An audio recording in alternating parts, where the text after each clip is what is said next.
시간 우리들에게 주신 하나님의 말씀은 신약성경 고린도후서 4장 1절부터 4절까지 말씀입니다. 그러므로 우리가 이 직분을 받아 긍휼하심을 입은 대로 낙심하지 아니하고 이에 숨은 부끄러움의 일을 버리고 속임으로 행하지 아니하며 하나님의 말씀을 혼잡하게 하지 아니하고 오직 진리를 나타내므로 하나님 앞에서 각 사람의 양심에 대하여 스스로 추천하노라.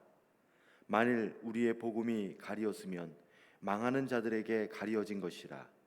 그 중에 이 세상의 신이 믿지 아니하는 자들의 마음을 혼미하게 하여 그리스도의 영광의 복음의 광채가 비치지 못하게 함이니 그리스도는 하나님의 형상이니라. 이는 살아계신 하나님의 말씀입니다. 할렐루야. 하나님의 은혜를 사모함으로 귀한 예배의 자리에 앉으신 우리 휘경의 성도들을 환영하고 축복합니다. 오늘 주신 하나님의 말씀으로 귀한 은혜를 받으시는 복된 성도가 될 수 있기를 주님의 이름으로 축원합니다. 오늘 본문 4장의 말씀은 3장의 내용에 이어진 바울의 사도직에 관한 변론을 밝히고 있습니다. 당시 고린도 교인들은 바울의 가르침에 오해를 갖고 있었으며 이를 계기로 복음에 대한 부정적인 입장을 취하고 있었습니다. 유대 전통에 따라 율법을 지키는 자만이 구원함을 받을 수 있다는 것입니다. 이러한 거짓된 복음을 받아들인 교인들은 그리스도인의 성경적인 규범을 바르게 이해하지 못했습니다. 그들의 문화 속에서 근친상간의 죄를 범하고 음식과 결혼 그리고 송사에 관한 문제를 일으키며 교회의 분열을 야기하고 있었습니다. 여기에 한 가지 더 더해 바울의 사도직에 관한 논란까지 이어지면서 복음에 대하여 부정적인 마음이 공동체 전체로 확산되고 있었습니다. 이러한 맥락 속에서 사도 바울은 고린도 교인들에게 하나님의 은혜와 거룩하신 사명을 신학적으로 재정립하고자 편지하였고 이 편지로 그들의 아픔과 상처를 아름답게 승화시키고 있습니다. 또한 모든 믿음의 역사 속에는 전능하신 하나님이 일하시고 그 중심에 계시다는 것을 증거하고 있습니다. 사랑하는 여러분, 지금껏 교회 분쟁과 부정적인 논란은 늘 있어 왔습니다. 사람이 하는 일에는 언제나 사심이 개입될 수밖에 없기 때문에 불안하고 불만이 커져갈 수밖에 없지요. 그러나 모든 역사는 하나님의 주권에 달려 있음을 믿으셔야 합니다.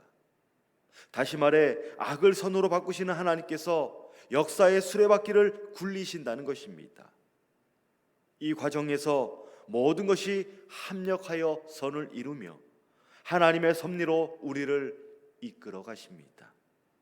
우리의 믿음으로 이 위대한 역사의 도구로 쓰임을 받는 선한 하나님의 도구가 되시기를 간절히 소망합니다. 본문 1절의 말씀을 보면 그러므로 우리가 이 직분을 받아 긍휼하심을 입은 대로 낙심하지 아니하고 라고 말씀합니다. 여기서 말씀하는 직분이란 본문 앞 3장 6절에서 전하는 새 언약의 일꾼이라는 직분을 가리키고 있습니다. 이 직분을 가리키는 헬라어 단어는 섬기다, 봉사하다는 의미를 지니고 있습니다. 다시 말해 이 직분은 하나님의 긍휼하심으로 말미암아 은혜를 입은 자에게 주시는 사명이라는 것입니다. 하나님께서 구원받은 우리에게 은혜를 주신 것과 마찬가지로 그에 따른 직분도 하나님이 허락하신 것입니다. 나와 내 자신이 은혜와 직분의 주인이 아니라 오직 하나님께서 허락하신 직분이며 우리는 그분께 쓰임을 받는 종에 불과하다는 것을 성경은 우리들에게 증거하고 있습니다. 성도 여러분, 직분을 맡은 자는 주님께서 맡겨주신 양떼를 섬겨야 합니다. 뿐만 아니라 주님의 몸된 교회를 위해서 봉사해야 하지요. 섬긴다라는 것은 자신을 내려놓는 마음에서 시작이 되며 봉사한다는 것은 자신을 드릴 수 있는 선한 행위입니다. 하나님께서는 긍휼하심을 베푸셔서 구원받은 우리들에게 사명을 주셨고 우리가 받은 직분을 통해 그 일을 감당하라고 명령하셨습니다. 그렇기 때문에 우리는 받은 직분에 대해 자랑할 것이 없습니다. 오직 우리가 자랑할 것은 우리를 구원하신 예수 그리스도이시며 그분의 사랑과 은혜만을 드러내야 할 줄로 믿습니다. 그러나 우리들 가운데 종종 그 직분을 명예라고 착각하는 사람들이 있습니다. 사람 위에 군림하려는 명예욕을 가지고 자신의 힘을 과시합니다. 일에 대한 결정이나 계획은 형식적으로 내세울 뿐 사람 뒤에 숨어 자신의 일로 모략하고 변명과 거짓된 말로 사람의 마음을 미혹하게 합니다. 또한 이들은 하나님을 두려워하지 않습니다. 거룩함을 상실했기 때문에 당장 눈앞에 보이지 않는 하나님의 심판을 개의치 않습니다. 자신이 마음먹은 대로, 자신이 꿈꾼 대로 교회를 휘어잡고 뒤흔들려고 한다는 것입니다. 여러분, 하나님이 지켜보고 계십니다. 그 악한 마음과 계략을 꿰뚫어 보고 계십니다. 지금 당장 무슨 일이 일어나지 않는 것으로 안도해서는 안 된다는 것입니다. 하나님은 반드시 죄에 대해 심판하시는 분이시며 훗날 하나님의 심판대 앞에서 그 죄가를 묻습니다. 그때 여러분들은 하나님 앞에 뭐라고 대답하시겠습니까? 그때 가서도 말도 안 되는 변명과 비상식적인 생각을 늘어 놓으시겠습니까?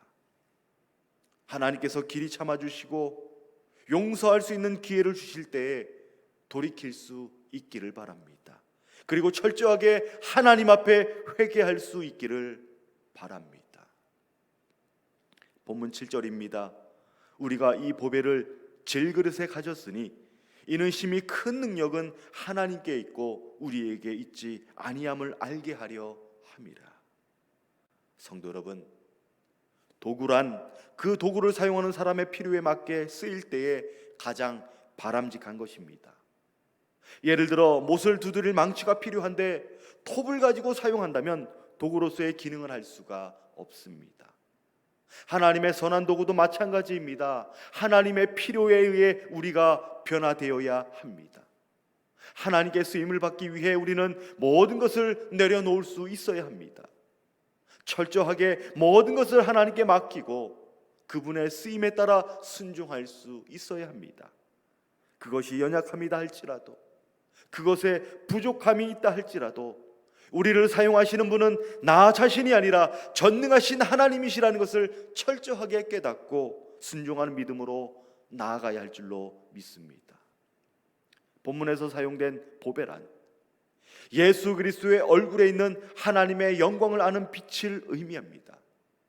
사도 바울이 전하는 말씀은 자신의 외모를 비난하고 복음을 전하는 언사를 비루한 것으로 취급하는 사람들에게 전하고 있습니다.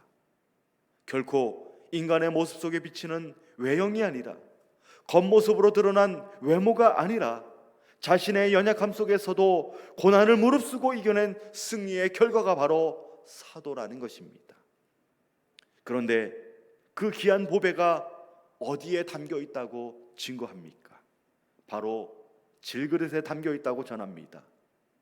이 질그릇에 관한 비유는 로마서 9장 20절에서 사용된 것처럼 하나님의 절대적인 주권을 의미합니다. 또한 피조물의 연약함을 대조적으로 설명하려는 것입니다. 그런 의미에서 이 질그릇에 관한 비유는 언제든지 그 그릇의 가치가 형편없다는 것입니다. 부딪히면 깨어지기 쉽고 부서지는 일이 비일비재하지만 육신의 한계와 연약함을 인정하고 하나님만을 의지하면 그 질그릇은 주인의 쓰임에 따라 귀한 보배를 담을 수 있는 존귀한 그릇이 된다는 것을 우리는 명심해야 합니다. 사랑하는 여러분, 우리의 육신의 한계로 인해 좌절과 절망을 경험하십니까? 형편없는 인생이라 자각하며 무너진 삶의 자리에서 힘겨워하고 있습니까? 연약한 우리는 인간의 본성을 의존하는 것이 아니라 오직 하나님께만 의존하고 있다는 것을 깨달아야 합니다. 자신을 질그릇과 같은 연약한 존재로 여긴 사도 바울은 하나님의 영광을 나타내는 빛을 받아 하나님을 드높였다고 증거하고 있습니다. 자신의 연약함과 비루함을 깨달았기 때문에 그는 더욱더 겸손할 수 있었으며 그 마음을 통해 하나님의 무한하심을 세상 가운데 드러낼 수 있었습니다. 이 위대한 사도 바울의 사명이 우리의 사명이 될 수 있기를 바랍니다. 자신의 연약함을 통해 하나님의 영광을 드러내는 것처럼 우리의 연약함과 부족함을 하나님께 전적으로 내어 맡기고 거룩하게 쓰임받는 휘경의 복된 성도가 될 수 있기를 주님의 이름으로 축원합니다. 기도하겠습니다. 은혜로우신 하나님 아버지, 우리의 연약함과 부족함으로 하나님께 온전히 내어 맡깁니다. 하나님의 거룩한 은혜로 채워주시고 국률하신 손길을 통해 하나님의 영광의 빛을 드러내는 복된 삶이 되게 하여 주옵소서. 예수님의 이름으로 기도합니다. 아멘.